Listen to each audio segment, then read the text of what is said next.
Hey guys, welcome to chapter 3, The Little Girl of Your English Curriculum. Just like any other chapter, let's begin about understanding who the author is, what is the theme of the story, and what is the story all about. Talking about the author for this chapter is Kathleen Mansfield and was born and raised in Wellington.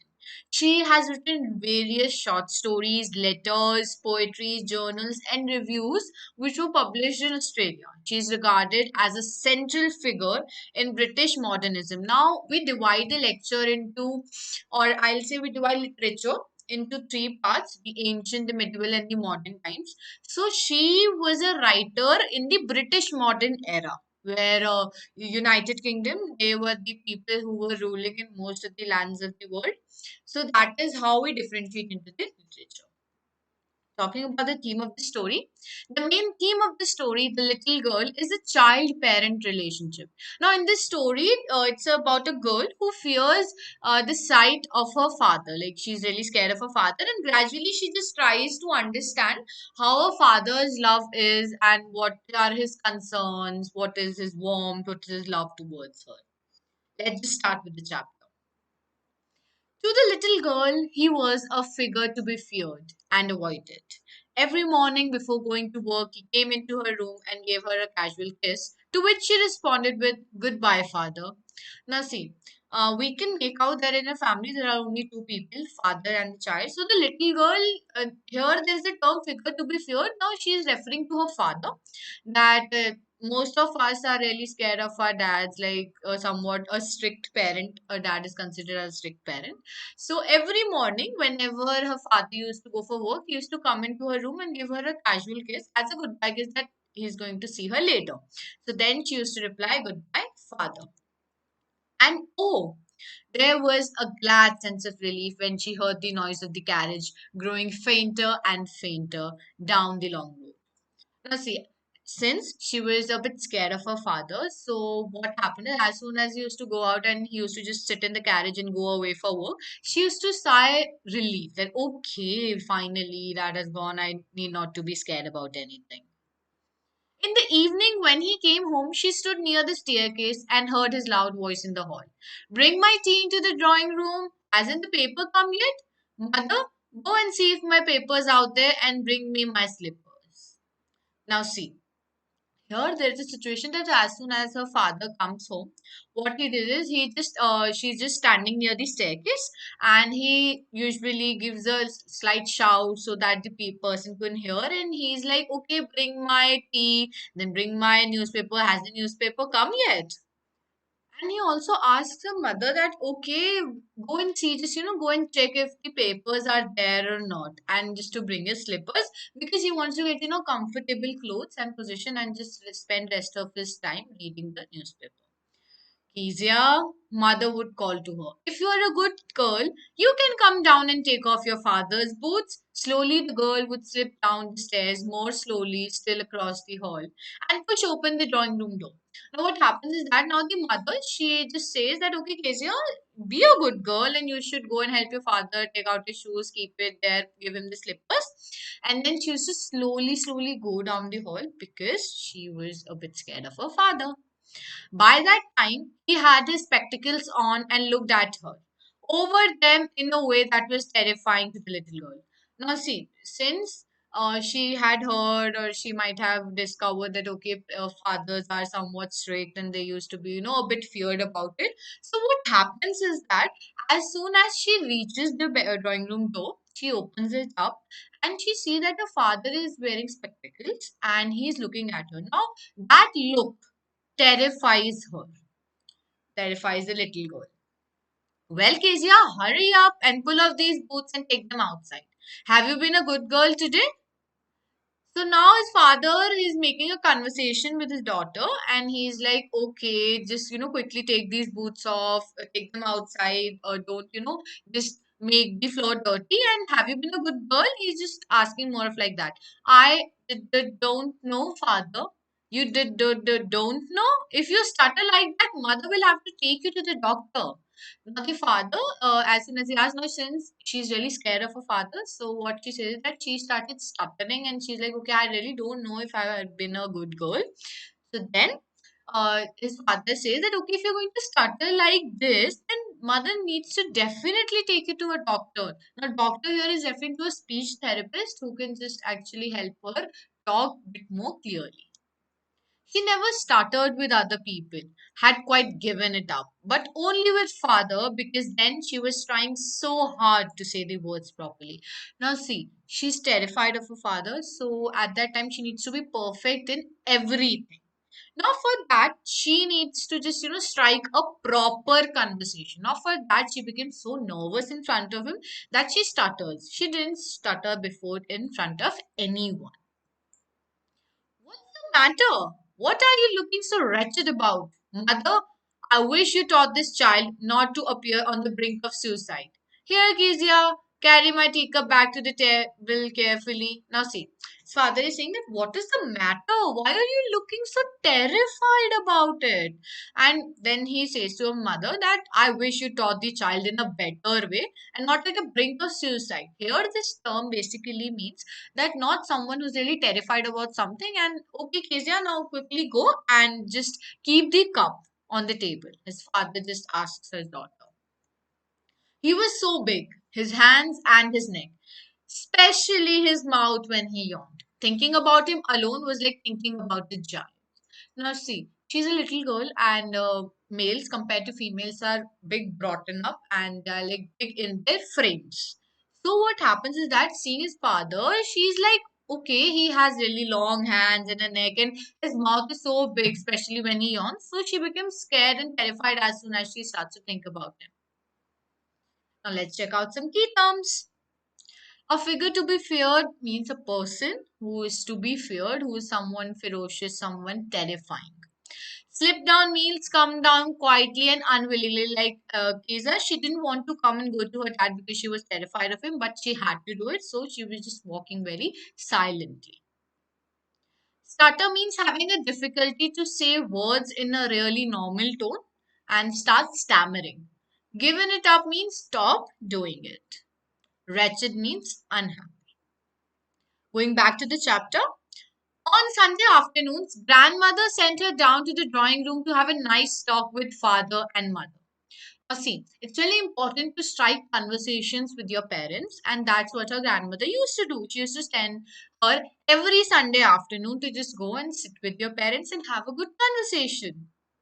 But the little girl was always found mother reading and father stretched out on the sofa. His handkerchief on his face, his feet on one of the best cushions, sleeping soundly and snoring.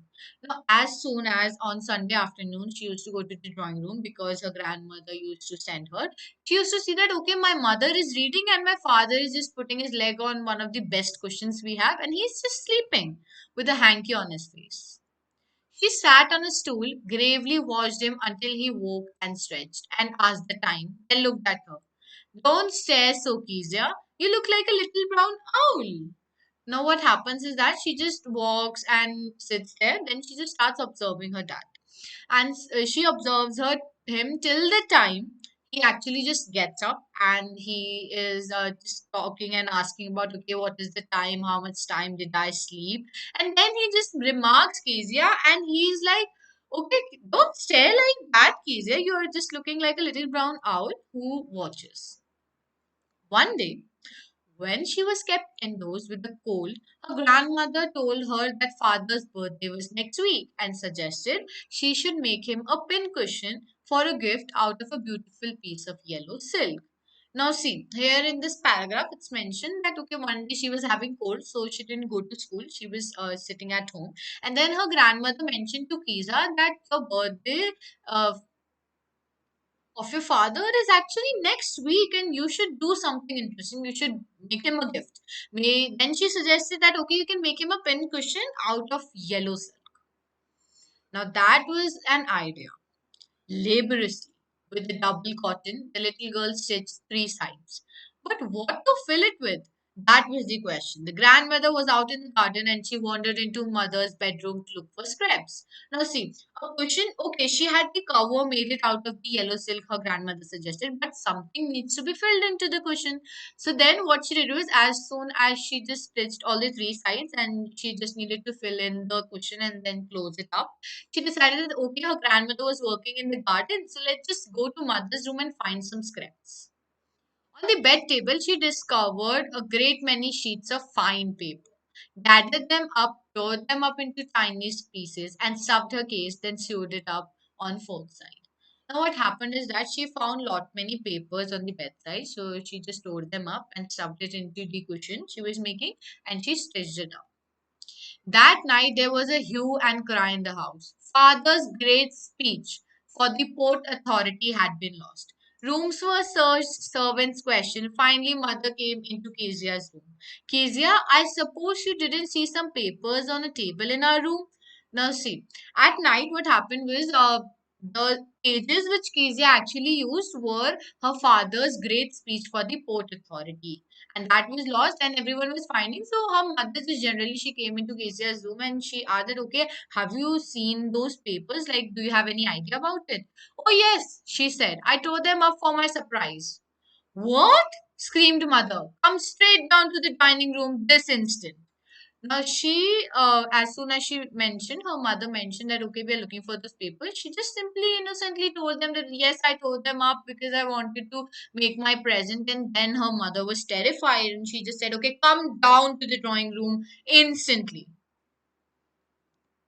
And she was dragged down where their father was pacing to and fro, hands behind his back. Well, he said sharply. Mother explained. He stopped and stared at the child. Now, as soon as she went down, she saw that her father was just pacing up and down in the room, just like the cartoon which is there, and he was just walking with his hands back. And as soon as her mother came, he said, "Well." Now it was an expression that okay, did you find my speech? And then her mother explained that okay, Casey had just torn it up and stuffed it, and then he stopped moving up and down in the room, and he was just looking and staring at the child. Did you do that? No, no, no, she whispered. Mother, go up to her room and fetch down the damn thing. See that the child's put to bed this instant. Now, what happened is that he asked her that, okay, did you do that? And then she was really terrified. So she decided to lie and she was like, no, I didn't do that. And then he just started, okay, to the mother, to just go up, bring that down pillow and just, put this kid to bed. This instant. It means he was really annoyed and he was angry about it. Trying too much to explain, she lay in the shadowed room, watched the evening light make a sad little pattern on the floor. Then father came into the room with a ruler in his hands. I'm going to beat you for this, he said. Oh no, no, she screamed, hiding under her bedclothes.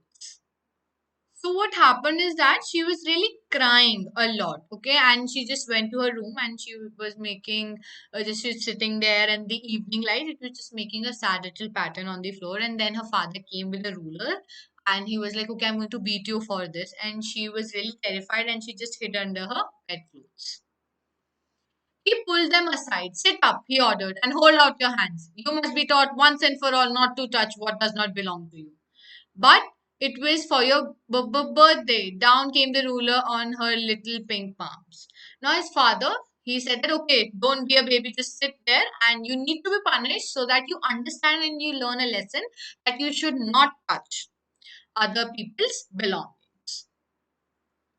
Hours later, when grandmother had wrapped the shawl and rocked her in the rocking chair, the child clung to her soft body. What did God make fathers for? She sobbed. Here's a clean hanky, darling, blow your nose. Now, what happened is that she mentioned to her father that it was for his birthday, but he didn't listen and he punished her. So, hours later, when her grandmother was just consoling her to keep the kid quiet, she just asked the question that, okay, why do God just made fathers? Then her grandmother gives her a clean hanky and she's like, okay, blow your nose. Go to sleep, pet. You'll forget all about it in the morning. I tried to explain to father, but he was too upset to listen tonight. But the child never forgot. Next time she saw him, she quickly put both hands behind her back and a red color flew into her cheeks. The grandmother, she was just mentioning that, okay, you just, go to sleep and you just forget about it in the morning. And I tried to explain to your father, but he was too upset to listen tonight. It was a really important speech. But the child, she never actually forgot. Whenever her father used to come, whenever she used to see her father, she used to just take her hands and put it behind her back because he had hurt her there. And then she just grew red, maybe angered and flustered. The McDonalds lived next door. They had 5 children. Looking through a gap in the fence, the little girl saw them playing tag in the evening. Now, what happens is that the McDonald's is another family who are neighbors to Casey and her family, and there are 5 children. So, through a gap in the fence, she's just looking that okay, they are playing tag along game. The father with the baby Mao on his shoulders, 2 little girls hanging on his coat pockets, ran round and round the flower beds, shaking with laughter. Once she saw the boys turn the hose on him, and he tried to catch them laughing all the time. Now she was just observing what was happening. So the father uh, had the youngest baby on his shoulders. Then there were 2 girls, they were just hanging on his coat pockets. The boys opened up the water pipe and they were just playing and laughing. And father was also laughing. The father was also playing along with them. Now let's just check the key terms. Tag is a children's game where you catch just one another. Okay, you tap and you're like, okay, you are the diner. Now you need to catch another person. Scraps are small piece of clothes or paper that are not actually needed and are required to be just sent away in the dustbin or recycled. Hue and cry is actually an angry protest and laboriously means with lot of efforts and hard work. Wandered into means went into by chance. Then it was she decided there were different sorts of fathers. Suddenly one day mother became ill and she and grandmother went to the hospital. Now seeing those neighbors' kids play along with their father, she just decided okay, there are different types of fathers. And one day her mother was really ill, so she and her grandmother they just went to the hospital. The little girl was left alone in the house with Alice the cook. That was all right in the daytime, but while Alice was putting her to bed, she grew suddenly afraid. Now, see, a whole day she had to be with Alice, her cook, so it was fine for her, but at night she suddenly became afraid. What I'll do if I have a nightmare? She asked. I often have nightmares, and then Granny takes me to her bed. I can't stay in the dark, it all gets whispery. You just go to sleep, child, said Alice, pulling off her socks, and don't you scream and wake your poor pa. Now the girl, she is saying that okay, what if I have a nightmare? Usually my granny, she just takes me to her room and we sleep together. But today she's not here. Now who's going to come comfort me there? So then the cook says that okay, you sleep peacefully and don't create any havoc and don't make your father get up. But the same old nightmare came. The butcher with a knife and a rope who came nearer and nearer, smiling a dreadful smile, while she could not move, could only stand still, crying out. Now, she again got the same nightmare where a butcher is coming, he's smiling awfully, and then he's just, terrifying her a lot. Grandma, she woke up shivering to see father beside her bed, a candle in his hand. What's the matter? He asked. Now, what is, as usual, she got the nightmare. Now she has the habit of having her grandma by her side, so she starts screaming. But then she sees that her father is sitting there along with a candle and he's asking, okay, what's the matter? Oh, a butcher, a knife. I want Granny. He blew out the candle, bent down, and caught up the child in his arms, carrying her along the passage to the big bedroom. A newspaper was on the bed. He put away the paper, then carefully tucked up the child. Now, she was trying to explain that, okay, a knife and a butcher, and I want my Granny. So, what happened is that he just blew up the candle, picked her up, and just took her to the bedroom. He just removed the newspaper, which was there in the bed, and he just tucked her up. He lay down beside her, half asleep still with the butcher's smile all about her, it seemed. She crept close to him, snuggled her head under his arm, held tightly to his shirt. Now, what happened is that still, although she knew that it was a nightmare and she got up, still she was lot of scared because of that.